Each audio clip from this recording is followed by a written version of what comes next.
એકવાર ધોરણ 10 વિષય સામાજિક વિજ્ઞાન પ્રકરણ 10 કૃષિના અંતિમ વિડિયો લેક્ચરની અંદર આપનું હાર્દિક સ્વાગત છે. વિદ્યાર્થી મિત્રો, પાકોના પ્રકારમાં એક ફળ, ફૂલ અને શાકભાજી જે ટોપિક રહી ગયેલો એની આપણે આજે ચર્ચા કરવાની છે. તો અહીંયાથી પણ એસક્યુ બની શકે. સાથે પશુઓના ઘાસચારા જેને ફોડર ક્રોપ કહેવાય છે એના વિશે પણ થોડી આટલું જાણવામાં માહિતી આપી છે, તો એનો પણ પરિચય લઈશું. અને પછી બે મહત્વના બોર્ડની અંદર 3 માર્ક્સની અંદર પૂછાઈ ગયેલા સવાલની આપણે ચર્ચા કરવાની છે. વિદ્યાર્થી મિત્રો, કે છે કે ભારતમાં વિવિધ પ્રકારના ફળ, ફૂલ અને શાકભાજી ખાય છે. વાત તો એ પણ સાચી છે. આમ તો વિદ્યાર્થી મિત્રો, ભારતની અંદર તમને ખબર છે કે શાકાહારી લોકોની વસ્તી કંઈક વધારે છે, એટલે આપણે ફળો અને શાકભાજી ઉપર આધાર વધુ રાખવો પડતો હોય છે. તેમાં પહેલી વાત છે ફળની.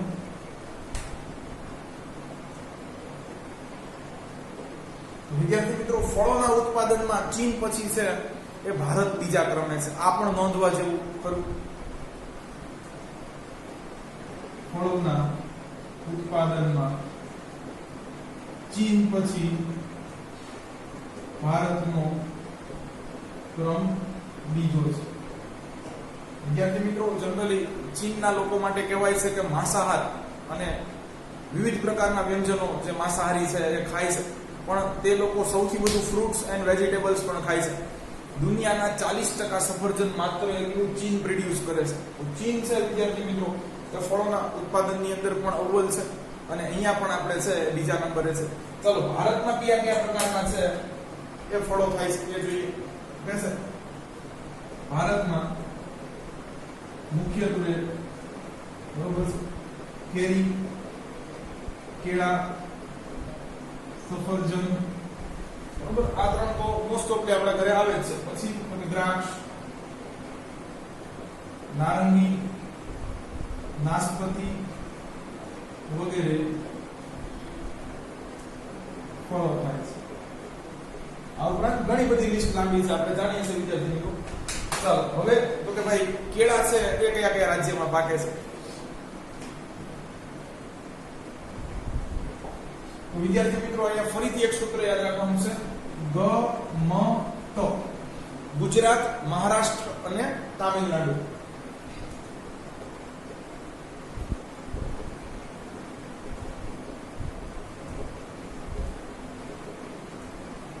બરોબર. સફરજન, હવે તમને ખબર છે વિદ્યાર્થી મિત્રો, સફરજન છે એ ઠંડા પ્રદેશોનું ફળ છે, બરોબર. એટલે અહીંયા ભારતમાં ઓછું થતું હોય છે, અથવા થતું હોય છે તો હિમાલયન વિસ્તારમાં થતું હોય છે, બરોબર. તો અહીંયા પણ સૂત્ર છે હજ યાત્રા, બરોબર છે, જે ઇસ્લામ ધર્મમાં ખૂબ પવિત્ર મનાય છે. તો જો હિમાચલ પ્રદેશ અને જમ્મુ કાશ્મીર.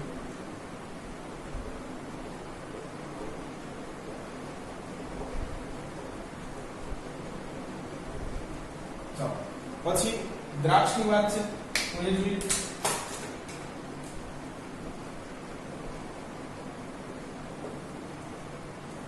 તો દ્રાક્ષ વિદ્યાર્થી મિત્રો છે ઉપરના મોટા ભાગના ઠંડા પ્રદેશો લઈ લેવાના છે.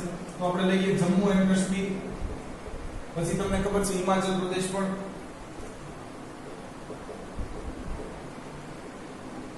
પછી તો ઉત્તરાંચલ પ્રદેશ પણ, ઉત્તરાખંડ જેને આપણે કહીએ છીએ.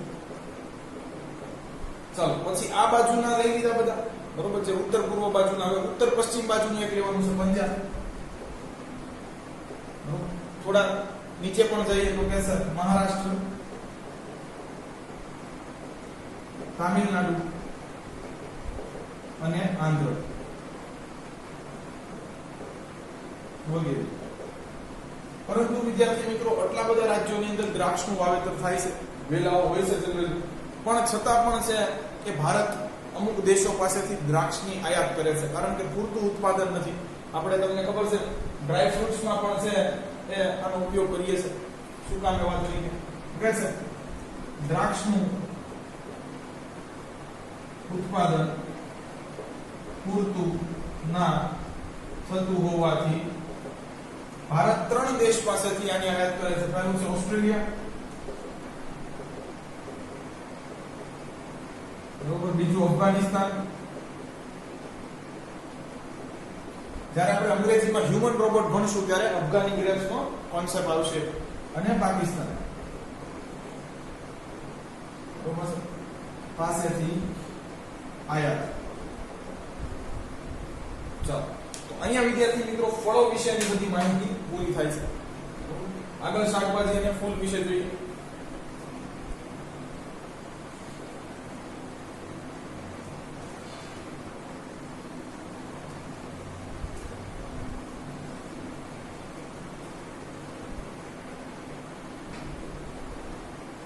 વિદ્યાર્થી મિત્રો કહે છે ભારતમાં તમામે તમામ પ્રકારના છે શાકભાજી થાય છે. બસ એટલું કઈ જવાબ દીધું છે. લગભગ બધા જ પ્રકારના શાકભાજી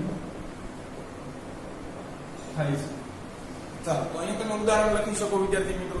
બટેટા છે, ડુંગળી છે, ટમેટા છે, બરોબર, દૂધી, ભીંડો, ગુવાર, તો ઘણા તમે ઉદાહરણો અહીંયા લખી શકો ખરા તમારી રીતે, બરોબર છે. તો એક વાક્ય કદાચ વધી જશે. ચાલો, હવે તો આગળ આવે છે વિદ્યાર્થી મિત્રો ફૂલોની વાત.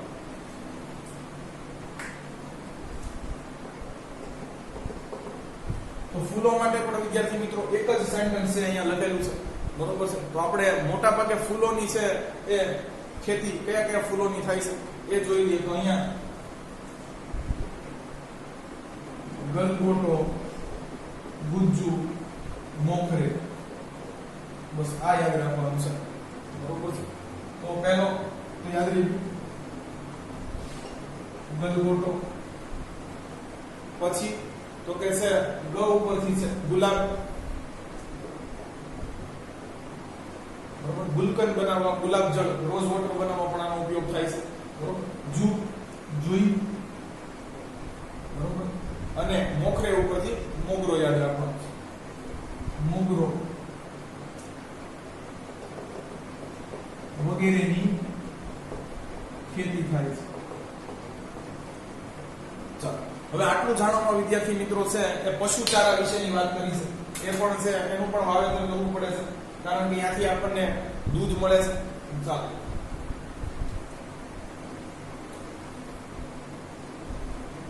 ટોપિક બદલી નાખીએ.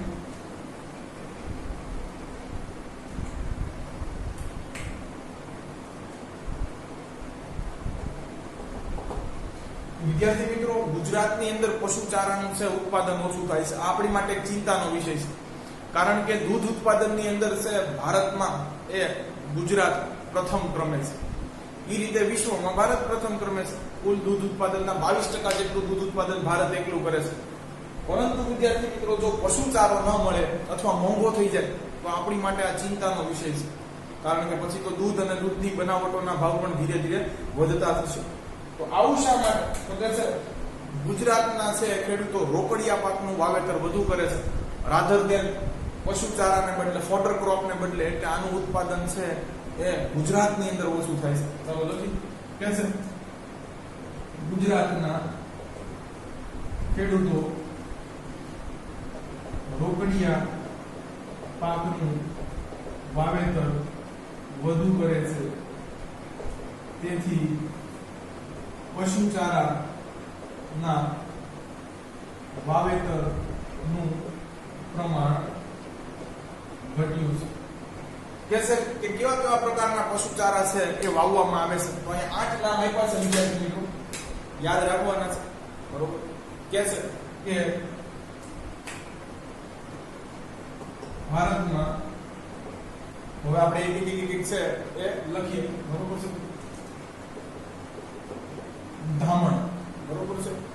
આપણે બ્રાહ્મણ ને બ્રાહ્મણ કહીએ ને, અહીંયા ધામણ કરી નાખવાનું છે, બરોબર છે. તો તમને યાદ રહી જશે, બરોબર. આગળ જો વિદ્યાર્થી મિત્રો ઝીંઝવો, બરોબર છે, એ પણ છે. પછી તો કે શણિયા, બરોબર. પછી તો કે હેમેટાઇટ, આપણને ખબર છે લોખંડની કાચી ધાતુ છે, એમાં હેમેટ, એટલું જ યાદ રાખવાનું છે. હેમેટા. આખું નથી લખવાનું હેમેટેડ, તો આ એક છે બરોબર. પછી એક તો ઈઝી છે માર્વેલ, બરોબર. તમને ખબર છે કે માર્વેલ ની આખી છે એ કોમિક બુક્સ આવે છે આની, બરોબર છે, એ સિરીઝ આવે છે, ઘણા બધા માર્વેલ ના પિક્ચર આવે છે, બરોબર. આયરન મેન, હલ્ક એના સુપર હીરો છે. તો બ્રાહ્મણ, જીંજવો, શણિયાર, હેમેટા, માર્વેલ. પછી એક છે ધરફ, તો તરફમાંથી ધરફ કરી નાખવાનું છે, બરોબર. આગળ જોયું વિદ્યાર્થી મિત્રો 2 4 6 હજુ 2 બાકી છે. તો એક છે કલા,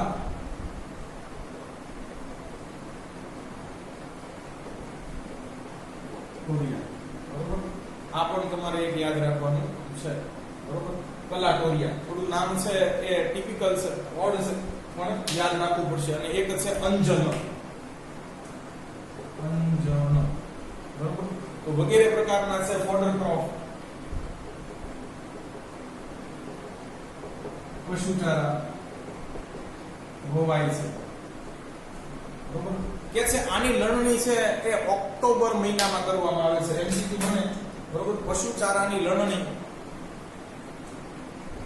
પશુચારાની લણણી ઓક્ટોબર માસમાં થાય છે, બરોબર. ઓક્ટોબર મહિનામાં છે આની લણણી હોય. તો વાવણી ક્યારે હોય? તો કે આજથી 4 મહિના પહેલા, બરોબર છે.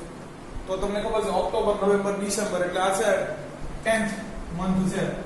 તો લગભગ અરાઉન્ડ 6 મંથ એટલે જૂન કે જુલાઈ આજુબાજુ છે આની વાવણી થતી હશે. વરસાદની સીઝન હજી બેઠું થાય ત્યારે, બરોબર. તો કહે છે કે પશુચારાની લણણી ઓક્ટોબરમાં થાય છે અને વાવણી 4 માસ પહેલા. બસ આ આટલું જાણવા પણ પૂરું થાય છે. ચાલો વિદ્યાર્થી મિત્રો, અનાજ સંરક્ષણ જે બોર્ડ ની અંદર પૂછાયેલો ટોપિક છે 3 માર્ક્સ ની અંદર, એ હવે આપણે પ્રિપેર કરવાનું છે.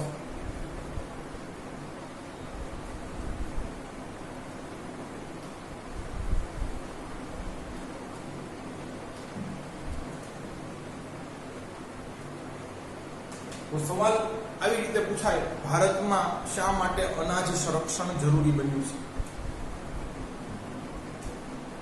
ભારતમાં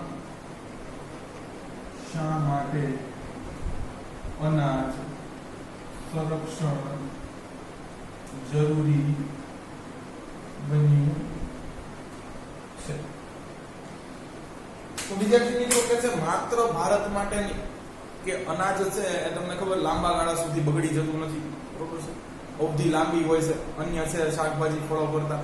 તો કે છે અનાજનું વાવેતર વધુ પ્રમાણમાં કરી અને છે વ્યવસ્થિત સાચવી રાખવું જોઈએ.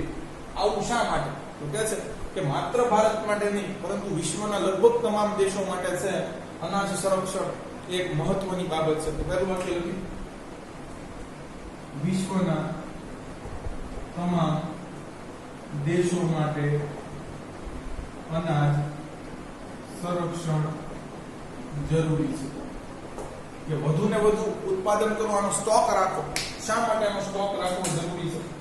તો આગળ છે આપણને કહે છે કે જો વધતી જતી વસ્તી સાથે, જો વધતી જતી વસ્તી સાથે, બરોબર, બધા જ દેશોની અંદર છે સમયની સાથે વસ્તીમાં વધારો થતો હોય છે, ક્યાંક ધીમો, ક્યાંક મધ્યમ, તો ક્યાંક વસ્તી વિસ્ફોટ એટલે અતિ વધારો થતો હોય છે. તો કહે છે જો વધતી જતી વસ્તી સાથે પૂરતું અનાજ ઉત્પાદન ના થતું હોય તો વિદેશોમાંથી શું કરવું પડે? અનાજની આયાત કરવી પડે. જો તમારા દેશ માટે છે, બરોબર, એ તમે અનાજનું પૂરતા પ્રમાણમાં વાવેતર કરવા સક્ષમ નથી અથવા કરી શકતા નથી કોઈ પણ કારણોસર, તો વિદ્યાર્થી મિત્રો ભૂખ્યું તો કઈ રહેવાય નહીં. બીજા દેશો પાસેથી અનાજની છે તમારે આયાત કરવી પડે. તો કે છે તો વિદેશોમાંથી તેની આયાત કરવી પડે છે. હવે વિદ્યાર્થી મિત્રો તમને ખબર છે રોટી, કપડા ઓર મકાન, બરોબર, આ તો આપણા જીવનની બેઝિક જરૂરિયાત છે, આની વગર ન જીવી શકાય, બરોબર. જો તમે વધુ ને વધુ આયાતો કરો છો તો તમારી છે એ રાજકીય સ્વાતંત્ર્ય જોખમમાં મુકાઈ શકે છે, બરોબર. કે પછી તમે જે દેશો પાસેથી અનાજ લ્યો છો એને બદલામાં પૈસા પણ આપો છો, પણ એનો ક્યારેય પણ વિરોધ કરી શકતા નથી. તો અહીંયા જો જે તે દેશની એનાથી છે એ રાજકીય સ્વતંત્રતા છે જોખમમાં મુકાય છે. આવું જ વિદ્યાર્થી મિત્રો આપણી જોડે થયેલું. જ્યારે આપણે પાકિસ્તાન સાથે યુદ્ધ કરી રહ્યા હતા ત્યારે PL 480 સાવ નાખી દેવાની ક્વોલિટીના ઘઉં છે આપણને અમેરિકા આપ્યું કે જેથી આપણે આપણા છે દેશનો ગુજારો ચલાવી શકીએ. બરોબર, એને કીધું ભાઈ પાકિસ્તાન હારે છે યુદ્ધ અટકાવી દો. આપણે એમ કીધું કે એમ ન થાય. બરોબર, યુદ્ધ તો થશે. બરોબર, જ્યાં સુધી એ લોકો શરણાગતિ ન સ્વીકારે ત્યાં સુધી યુદ્ધ તો ચાલુ રહેશે. એને કીધું કે અમે તમને જે PL 480 જે નાખી દેવાની ક્વોલિટીના છે એ ઘઉં આપીએ છીએ એ નહીં આપીએ. તો કીધું કાંઈ વાંધો નહીં. અને ત્યારે છે લાલ બહાદુર શાસ્ત્રી ભારતના વડાપ્રધાન એને કીધું કે આપણે દેશ છે ને એ સોમવારનું એક ટાઈમ સાંજનું ભોજન છે એ કરશે નહીં. એક ટાઈમ છે અનાજ આપણો દેશ છે એ લેશે નહીં. એનાથી આપણે જે આ બરોબર છે અનાજની કમી છે એ નિવારી શકશું. અને બધા લોકો એની વાત પણ માની, કારણ કે ત્યારે વાત આપણી સ્વાભિમાનની હતી કે અનાજ માટે થઈને આપણે કોઈ દેશનું છે એ જે કાંઈ બી એને આદેશ આપેલો હોય સ્વીકારી શકીએ નહીં. તો આવું પણ બનતું હોય છે. બરોબર, ચાલો આજે તો આપણે વિદ્યાર્થી મિત્રો અમેરિકાને અનાજ એ નિકાસ કરીએ એવી પરિસ્થિતિ થઈ ગઈ છે. તો વધતી જતી વસ્તી સાથે પૂરતું અનાજ ઉત્પાદન ન થતું હોય તો વિદેશોમાંથી તેની આયાત કરવી પડે. સ્પષ્ટ વસ્તુ છે, તમારા દેશમાં નથી બનતું તો બહારથી લાવવું પડે. તેથી તે દેશની રાજકીય સ્વતંત્રતા જોખમમાં મુકાય છે.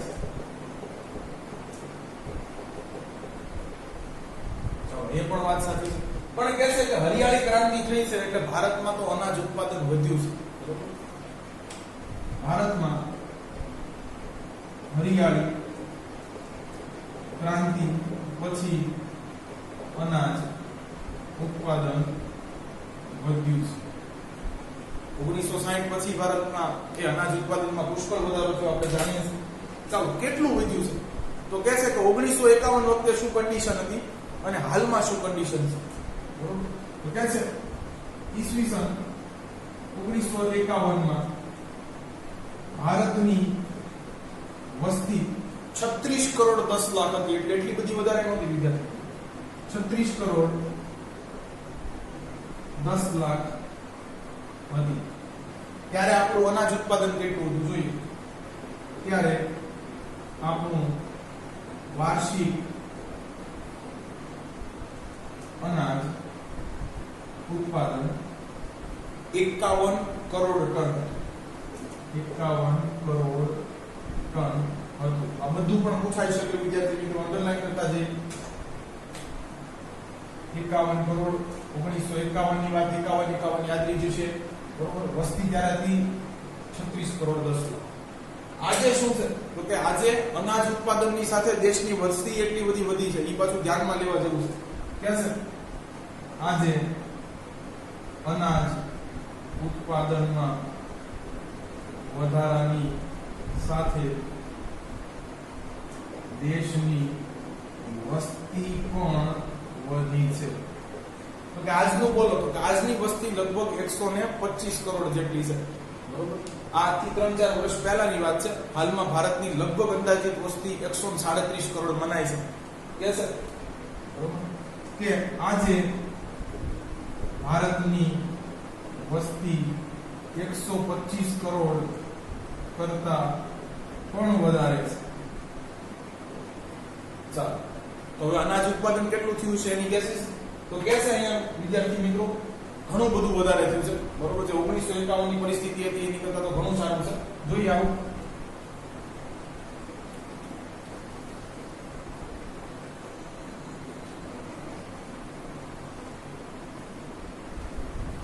તો કે છે છેલ્લા 5 વર્ષમાં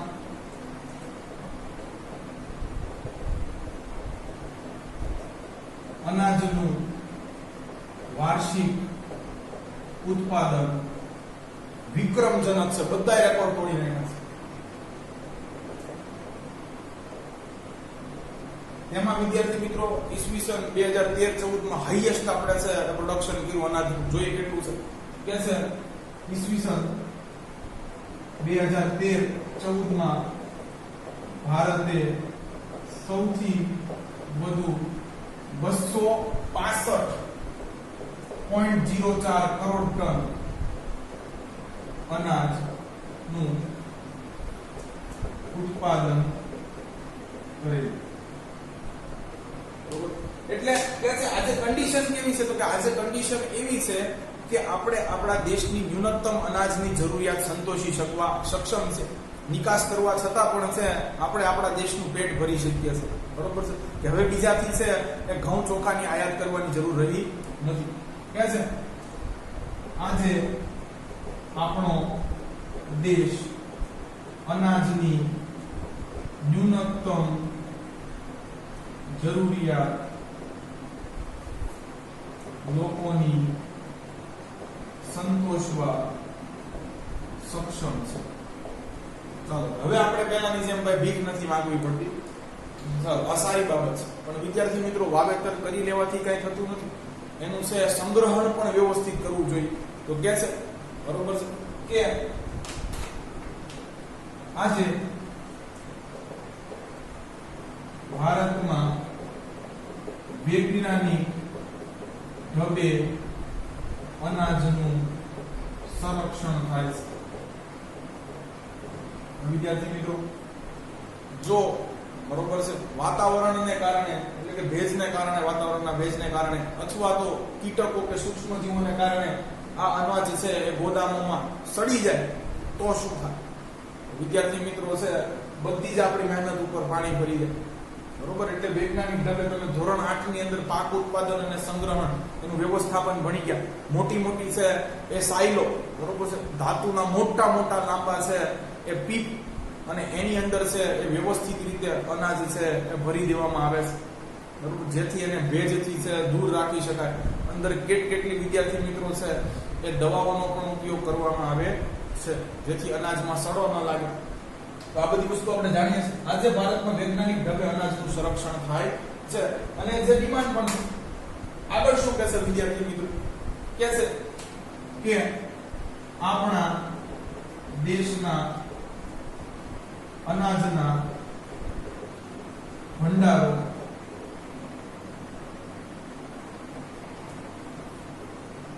જાળવી રાખવા અને તેમાં વધારો કરવો જરૂરી છે. કે જે અનાજના છે એ સરકારી ગોડામો છે એ હંમેશા ભરેલા ને ભરેલા જ રહેવા જોઈએ. બરોબર છે. અને જો આમાં વધારો થાય, બરોબર છે, વધુ ને વધુ અનાજ પાકે ને વધુ કદાચ સંગ્રહણ કરવું પડે તોય વાંધો નહીં. કેમ? તો કે જો અનાજનો બફર સ્ટોક હોય તો, બરોબર, જો તમે અનાજ સાચવેલું હોય, એનો સ્ટોક કરેલો હોય તો શું ફાયદો થાય? કે જો અનાજનો બફર સ્ટોક હોય તો દુષ્કાળ સમય તથા ઓછા ઉત્પાદન, ઘણીવાર એવું થયું વિદ્યાર્થી મિત્રો કે ઉત્પાદન ઓછું થયું હોય, ઉપજ ઓછી થઈ હોય અને ઓછા ઉત્પાદનની સમસ્યા નિવારી શકાય છે. સાથે વિદ્યાર્થી મિત્રો આપણા દેશના લોકોને પણ ટકોર કરી છે સરસ કે અન્નનો બગાડ અટકાવવો એ આજના સમયની જરૂરિયાત છે. એક તો અન્ન મોંઘું થતું જાય છે, બરોબર છે, અને એક સમયે વિદ્યાર્થી મિત્રો એવી તો આપણે પડતંત્રતા જોઈ નથી કે અમેરિકાથી નાખી દેવાના છે આપણા દેશે એ ઘઉં અને ચોખા ખાવા પડે. બરોબર. તો કે છે કે આજે અન્નનો બગાડ અટકાવવો, બરોબર છે, એ આજના સમયની માંગ છે. કે છે અન્નનો બગાડ અટકાવવો એ આજના સમયની માંગ છે. એ વાત પણ સાચી છે. કેમ? તો કે આ જ અર્થથી શું કરી શકો તમે? બરોબર. જોઈએ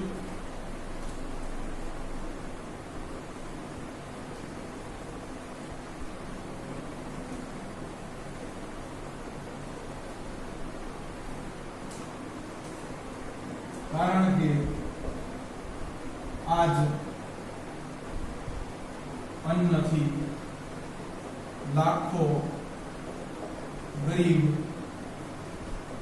કુટુંબોના મફતમાં પેટ ભરી શકાય છે.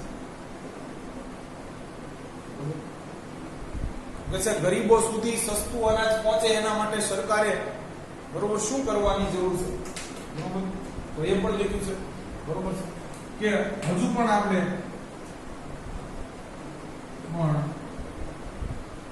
આપણે અનાજ સંરક્ષણ એટલે એને છે સાચવવું, સંગ્રહ કરવો અને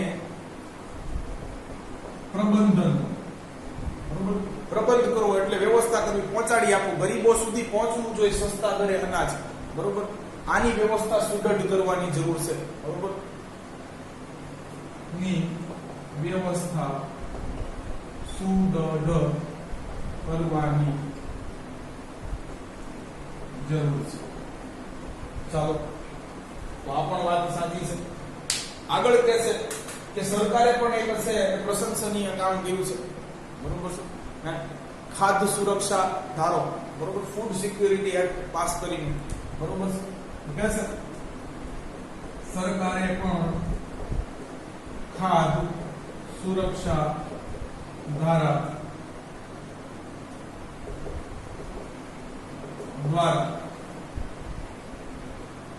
કાયમ ગરીબોના પેટ ભરવા માટે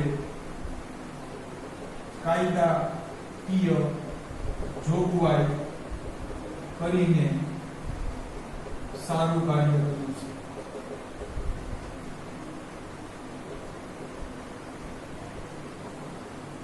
તો આ વળી ખાદ્ય સુરક્ષા ધારો ફૂડ સિક્યુરિટી એક્ટ શું છે, બરોબર છે તો કે છે ભાઈ, બરોબર છે ગરીબોને છે એ સસ્તું અનાજ મળે એ માટે શું કરવું, તો કે ગરીબોને છે એ સસ્તું અનાજ મળે એ માટે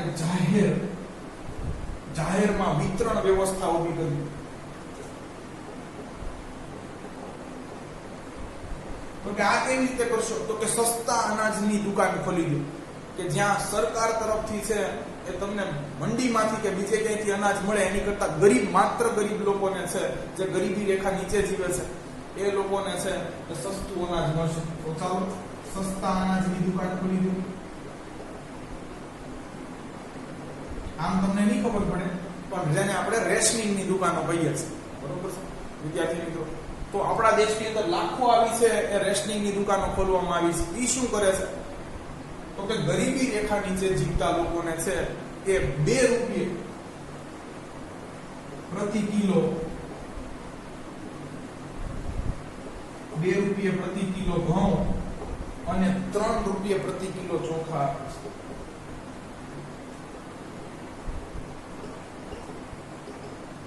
જો વિદ્યાર્થી મિત્રો સરકાર પણ છે ગરીબોનું, બરોબર છે સાવ સસ્તા દામે પેટ ભરવાનું કાર્ય કરી રહી છે, પણ આ એકચ્યુઅલમાં છે ગરીબો સુધી પહોંચે છે. સવાલ એ છે એટલે કે છે, બરોબર આ લખવાનું નથી વિદ્યાર્થી મિત્રો કાંઈ, બરોબર તમારે ખાલી આ ખાદ્ય સુરક્ષા ધારા વિશે જ માહિતી લખવાની છે, બરોબર પણ આ એકચ્યુઅલમાં ગરીબ લોકો સુધી પહોંચે છે કે કેમ એ જાણવા જેવી બાબત છે. એટલે કે છે કે સરકારે અનાજ સંરક્ષણ પણ કરવાનું છે અને સાચવવાનું છે કે કપરી પરિસ્થિતિમાં સાચવેલું અનાજ જ કામ લાગશે અને બરોબર છે એને વ્યવસ્થિત ગરીબ લોકો સુધી પહોંચાડવાનું પણ છે. આ વ્યવસ્થા આપણે સુદૃઢ કરવાની જરૂર એટલે વધુ સારી કરવાની હજુ જરૂર છે એમ કે તો અહીંયા અનાજ સંરક્ષણનો સવાલ છે પૂરો થાય છે. છેલ્લો સવાલ, બરોબર છે કે ભારતીય કૃષિ પર વૈશ્વિકીકરણની અસર.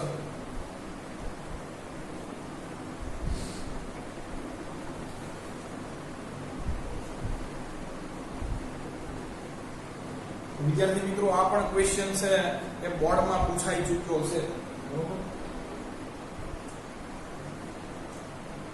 ભારતીય કૃષિ પર વૈશ્વિકીકરણની અસર. ચાલો જોઈએ કેવી અસર છે. તો કહે છે કે ભારતનો ખેડૂત તેને વાવેલો પાક કે તેની કૃષિ પેદાશને વિશ્વના કોઈ પણ ખૂણે ખાંચરે વેચી શકે એટલે કૃષિ ક્ષેત્રમાં વૈશ્વિકીકરણ કરવામાં આવ્યું છે, ગ્લોબલાઇઝેશન કરવામાં આવ્યું છે કે એવું નહીં કે ભારતના ખેડૂતે છે ફરજિયાત ભારતમાં જ પોતાનો પાક વેચવું નહીં, એ વિશ્વના ખૂણા ખાંચરે છે એ પોતાનો પાક મન ફાવે ત્યાં વેચી શકે છે. કે ભારતનો ખેડૂત તેને વાવેલો પાક વિશ્વના કોઈ પણ દેશમાં વહેંચી શકે તે માટે કૃષિ ક્ષેત્રે વૈશ્વિકીકરણની નીતિ અમલમાં મુકાય છે. બરોબર, તો આ યાદ રાખવાનું છે. પહેલું વાક્ય કૃષિ ક્ષેત્રે આપણે વૈશ્વિકીકરણની નીતિ અમલમાં મૂકી છે. ચાલો, કે છે તેનાથી ઘણા બધા પરિવર્તનો આવ્યા છે. વાત પણ સાચી છે. હમણાં સમજાવું. તેનાથી ઘણા બધા પરિવર્તનો આવ્યા છે.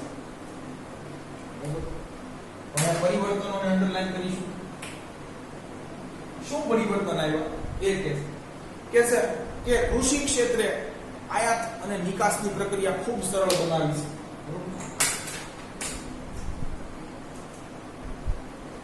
કૃષિ ક્ષેત્રે આયાત અને નિકાસની પ્રક્રિયા સરળ બનાવી છે. વિદ્યાર્થી મિત્રો, દક્ષિણ અમેરિકાનું ડ્રેગન ફ્રૂટ હોય કે યુરોપનું કીવી આપણને સરળતાથી છે બજારમાં મળે છે. જે આપણા દેશના છે મૂળ ફ્રૂટ્સ નહોતા. બ્રોકલી પણ. બરોબર, તો વિદ્યાર્થી મિત્રો છતાં પણ આપણે આજે છે સરળતાથી આ પ્રાપ્ત કરી શકીએ છીએ. એ જ રીતે વિદેશોમાં એવું છે. બરોબર છે. આપણા ખાસ કરીને તલ છે, આપણી ચા છે, બરોબર, આપણા બટાકા છે, ઘઉં ચોખા છે, બરોબર, આ બધી વસ્તુ છે, મરી મસાલા ખાસ છે, બરોબર, એ વિશ્વના કોઈ પણ દેશોને આજે છે સરળતાથી મળી રહેશે. કે છે આયાત નિકાસની પ્રક્રિયા ખૂબ સરળ બનાવી છે કૃષિ ક્ષેત્રે. ચાલો એ પણ માની લઈએ.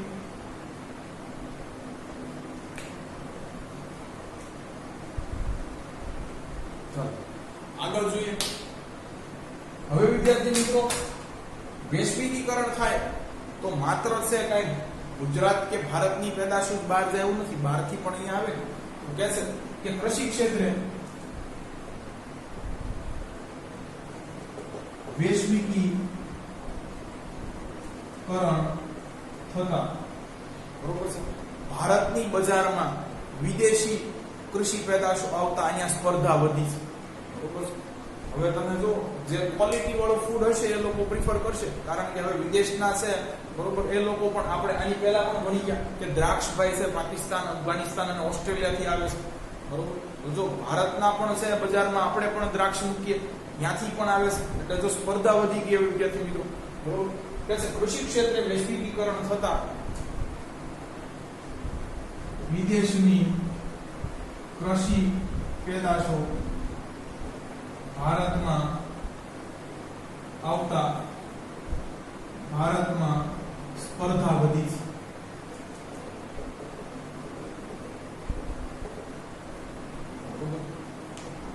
પણ છતાં પણ ભારતને આનો ફાયદો મળ્યો છે, લાભ મળ્યો છે કે આજે તો ભારતમાંથી, બરોબર, શું થાય છે કે ગુજરાતમાંથી શેની નિકાસ થાય છે એ જોઈએ, અને ભારતમાં છે શું આયાત કરવામાં આવે છે એ જોઈએ. કે છે આજે તો ગુજરાતમાંથી મરચા, તલ, કપાસ વગેરેની ચીનમાં નિકાસ થાય છે. તો વિદેશી કૃષિ પેદાશો ભારતમાં વેચાય છે. ગીવ એન્ડ ટેક છે. બરોબર, હમણાં જ વિદ્યાર્થી મિત્રો તમને ખ્યાલ હશે કે ચીનની અંદર મગફળીનો પાક ફેલ ગયો, કોઈ રીતે એને બહુ મોટું નુકસાન આવ્યું. તો ગુજરાતથી છે મગફળી એ ચીનની અંદર મોટા પ્રમાણમાં છે નિકાસ કરવામાં આવી. જો આનાથી વિદેશી હુડિયામણ મળે પણ છે. ચાલો, પણ કે છે આનાથી ખેતી મોંઘી બની છે.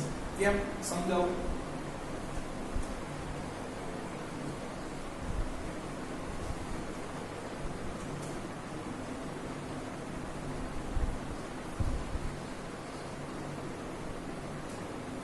કે છે કે વિદેશની બહુરાષ્ટ્રીય કંપનીઓ દ્વારા તૈયાર થયેલા જીનેટિકલી મોડિફાઈડ બીટી બિયારણો નો ઉપયોગ વધતા કૃષિ ખર્ચાળ બની છે. વિદ્યાર્થી મિત્રો, વૈશ્વિકીકરણ થયું છે એટલે જંતુનાશક દવાઓ, રાસાયણિક ખાતરો, આવા મોડિફાઈડ બીટી બિયારણો બનાવતી કંપની પણ ભારતમાં આવશે. કે લ્યો ભાઈ, અમારી પાસેથી છે કે ઉત્તમ કક્ષાના બિયારણો લ્યો, અમારી પાસેથી છે ઉત્તમ કક્ષાનું રાસાયણિક ખાતર કે જંતુનાશક દવાઓ લ્યો. તો એનાથી વિદ્યાર્થી મિત્રો ખેતી મોંઘી થશે. બરોબર? ખાસ તમને એમ થાય જીનેટિકલી મોડિફાઈડ એટલે શું? તો વિદ્યાર્થી મિત્રો, તમને ખબર છે કે આપણા બધાના છે મુખ કે છે એ અન્ય શારીરિક લક્ષણો કે માનસિક લક્ષણો એકબીજા જેવા નથી. એની પાછળનું કારણ છે આપણા રંગસૂત્ર. એમ વિદ્યાર્થી મિત્રો છે આ જે તે પાકના બીજ છે, બરોબર છે, એના જનીન, એના જીનેટિક્સ, એના ડીએનએ માં છે રંગસૂત્રો છે, બરોબર? એ ડીએનએ ના બનેલા હોય છે. પાછા રંગસૂત્રોની અંદર ડીએનએ આવેલું છે. આ ડીએનએ માં ફેરફાર કરવામાં આવે છે. બે સારી ઉત્તમ કક્ષાની છે એ જાત લઈ એ બેયના ડીએનએ નો ઉપયોગ કરી અને મોડિફિકેશન કરી અને છે નવી છે જાત ઊભી કરવામાં આવી છે. દાખલા તરીકે બીટી બિયારણ કહો વિદ્યાર્થી મિત્રો, તો બેસિલસ થ્યુરિન્જીએન્સિસ, બરોબર, આ પ્રકારનું બીટી બિયારણ છે ને, બરોબર, આને જંતુ અથવા કીટકોથી છે એ નુકસાન ખૂબ ઓછું થાય છે. કારણ કે આની અંદર છે, બરોબર છે, એક પ્રકારના બેક્ટેરિયા આવેલા છે એના ડીએનએ ની અંદર, બરોબર છે, જેનું નામ છે બેસિલસ ટોક્સિક. આ ટોક્સિક બેક્ટેરિયા છે, જો જંતુ કે કીટકો છે એ આવા પાકને ખાવા જાય છે, આ બીટી બિયારણોમાંથી વાવેલો પાક ખાવા જાય છે, તો એ આપોઆપ મરી જાય છે. કારણ કે અંદર એક પ્રકારનું ટોક્સિન ક્રિએટ થયેલું હોય છે. પણ વિદ્યાર્થી મિત્રો, જીવજંતુ માટે નુકસાનકારક હોય તો આપણી માટે કેવા છે? નુકસાનકારક છે. અને આ હેલ્ધી બેક્ટેરિયા અથવા, બરોબર છે, કામના જીવજંતુ અળસિયાને પણ મારી નાખે છે. બરોબર? એટલે બીટી બિયારણનો ઉપયોગ માત્ર છે કપાસ પૂરતો સીમિત રાખ્યો છે આપણા દેશની અંદર, બરોબર છે. ખાસ હમણાં જ મહારાષ્ટ્રની અંદર છે, બરોબર, એ રીંગણાનું વાવેતર બીટી બિયારણો થકી કર્યું, તો ત્યાં છે પ્રતિબંધ લાગવામાં આવ્યો, બરોબર. તો બીટી બિયારણનો ઉપયોગ વધતા કૃષિ ખર્ચાળ બની છે, બરોબર. આ હું જે તમને છે કે ડીપમાં આખો કોન્સેપ્ટ સમજાવીશ જ્યારે આપણે વિજ્ઞાનની અંદર 9મો પાઠ ઉત્ક્રાંતિ ભણશું ત્યારે બીટી બિયારણો કેમ કપાસમાં છે ક્રાંતિ લાવી. ભલે કૃષિ ખર્ચાળ બની, પણ બીટી બિયારણોથી કપાસ અને મકાઈના પાકમાં છે એ ઉત્પાદન ખૂબ વધ્યું છે, બરોબર. એટલે ખાસ કરીને ખેડૂત એ મોંઘું બિયારણ હોવા છતાં પણ એનો ઉપયોગ કરે છે, કે છે, પરંતુ તેનાથી કપાસ અને મકાઈનું ઉત્પાદન પુષ્કળ વધ્યું છે. ચાલો, એ પણ માની લીધું. આગળ કે છે કે ભારતની કૃષિ પેદાશો છે વિશ્વમાં બજારમાં વેચાય છે તો પેટન્ટ રજીસ્ટ્રેશન જરૂરી બન્યું છે. આ શું એ સમજાવો. કે છે હવે ભારતની કૃષિ પેદાશો એ વિશ્વના બજારમાં વેચાય છે તો તેનું પેટન્ટ રજીસ્ટ્રેશન જરૂરી બન્યું છે. દાખલા તરીકે વિદ્યાર્થી મિત્રો, આપણે કૃષિ માટે કોઈ સારું એવું ઉત્તમ કક્ષાનું રાસાયણિક ખાતર બનાવીએ છીએ, જંતુનાશક દવા બનાવીએ છીએ, આવી માનો કે છે, બરોબર છે, કે રીંગણા માટેનું આપણે ઉત્તમ કે ટમેટા માટેના ઉત્તમ બીટી બિયારણો છે તૈયાર કર્યા, તો કોઈ એની કોપી મારી લેતો, તો શોધ આપણે કરી, લાભ કોઈ બીજો લઈ જાય. એટલે કે છે કે બરોબર છે, તમે જો આવી રીતના કોઈ પણ છે એ નવું કંઈક કરો છો તો એનું પહેલા છે તમારે પેટન્ટ રજીસ્ટ્રેશન કરાવી લેવું જોઈએ. એટલે એ રીતે કોઈ કોપી મારી અને છે એ વસ્તુ બનાવી શકે નહીં, બરોબર. તો આ વિદેશની કંપનીઓ પણ આવું કરતી છે, બરોબર. અને પેટન્ટ વિદ્યાર્થી મિત્રો આપણને અધિકાર આપે છે કે આપણે શોધેલી અથવા આપણે ઉત્પાદિત કરેલી વસ્તુઓ છે એનું આપણે કેટલું ઉત્પાદન કરવું અને તથા કોને આ વેચવું. બરોબર. જો આપણી પાસે આના પેટન્ટ હશે તો આપણે અમુક દેશોને છે આ વસ્તુ ન પણ વેચીએ. જેમ કે હમણાં આપણને ખબર છે આપણે પાકિસ્તાન સાથે મોટા ભાગેના આર્થિક વ્યવહારો છે બરોબર એ ઓછા કરી નાખ્યા છે બરોબર. તો જો પેટન્ટ હોય વિદ્યાર્થી મિત્રો તો આ વસ્તુ તમે કરી શકો છો. તમને અંતિમ હક આપે છે કે તમે ધારો એટલું ઉત્પાદન કરવાનું તમારે અને તમે ધારો એને વેચો. એટલે કે છે હવે ભારતની કૃષિ પેદાશો વિશ્વના બજારમાં વેચાય છે બરોબર. તેથી તેનું પેટન્ટ રજિસ્ટ્રેશન જરૂરી છે. કે છે તેથી આવી પેદાશોનું પેટન્ટ ભારત દેશના નામે નોંધાવવું જરૂરી છે બરોબર. ભારત દેશના નામે નોંધાવો તો બેનિફિટ થાય. ભારતના બધા કિસાન આ રીતે ખેતી કરી શકે બરોબર, અથવા આ રીતે છે પોતાની વસ્તુ ઉચિત દામે બરોબર એ વેચી શકે. ચાલો વિદ્યાર્થી મિત્રો, પણ વૈશ્વિકીકરણ થતા ઘણી બધી સમસ્યા છે બરોબર. કે છે જો ભારતે બરોબર છે હવે વિશ્વમાં હરીફાઈમાં ટકવું હોય તો શું કરવું પડે બરોબર. ભારતે કૃષિ ક્ષેત્રે વિશ્વમાં ડંકો વગાડવો હોય તો શું કરવું પડે. કે છે જો ભારતે કૃષિ ક્ષેત્રે વિશ્વના બજારમાં ટકવું હોય તો નવી ટેકનોલોજી અપનાવવી પડશે અને ગુણવત્તા પણ પાકની સુધારવી પડશે. બે વસ્તુ કરવાની છે. નવી ટેકનોલોજી અપનાવી પડશે અને ગુણવત્તા પાકની સુધારવી પડશે. આ એક ચેલેન્જ છે, પણ તો સરકારે પણ કંઈક છે મદદ કરવી પડશે બરોબર છે. કે છે સરકારે પણ નીતિઓ દ્વારા બરોબર એટલે કાયદાઓ ઘડી બરોબર એ ખેતી ક્ષેત્રે રોકાયેલા લોકો બરોબર ના ઉન્નતિ અને સદ્ધરતાના પ્રયાસો કરવા પડશે. કે એ લોકો ઉન્નત બને, સદ્ધર બને તો આ ટેકનોલોજીનો ઉપયોગ કરી શકશે, તો વૈશ્વિકીકરણમાં છે હરીફાઈમાં ટકી શકશે. એટલે સરકારે પણ નીતિ દ્વારા છે એ ખેડૂતોને હવે પ્રોત્સાહન આપવું પડશે. કે છે અત્યારે શા માટે બીજી હરિયાળી ક્રાંતિ જરૂરી છે. તો કે છે દેશમાં વધતી જતી વસ્તી સાથે બરોબર કૃષિ પેદાશો અથવા અનાજની માંગ પહોંચી વળવા કૃષિ પેદાશો કે અનાજની માંગને પહોંચી વળવા તથા તો કે આ અનાજ વિદેશોમાં વેચીને છે આર્થિક વિકાસ કરવા તથા દેશનો આર્થિક વિકાસ કરવા બીજી હરિયાળી ક્રાંતિની વ્યૂહરચના એનું આયોજન હવે શરૂ કરી દેવું પડશે. કે છે બીજી હરિયાળી ક્રાંતિનું આયોજન શરૂ કરવું પડશે. અહીંયા વિદ્યાર્થી મિત્રો છે ભારતીય કૃષિ પર વૈશ્વિકીકરણની અસર પણ પૂર્ણ થાય છે અને અહીંયા આપણો છે એ પાઠ પણ પૂર્ણ થાય છે. તો વિદ્યાર્થી મિત્રો, જો તમને અમારા વિડીયો લેક્ચર્સ પસંદ આવતા હોય તો આને લાઈક કરો, તમારા અન્ય વિદ્યાર્થી મિત્રો જોડે આની લિંકને શેર કરો. Thanks for watching my video.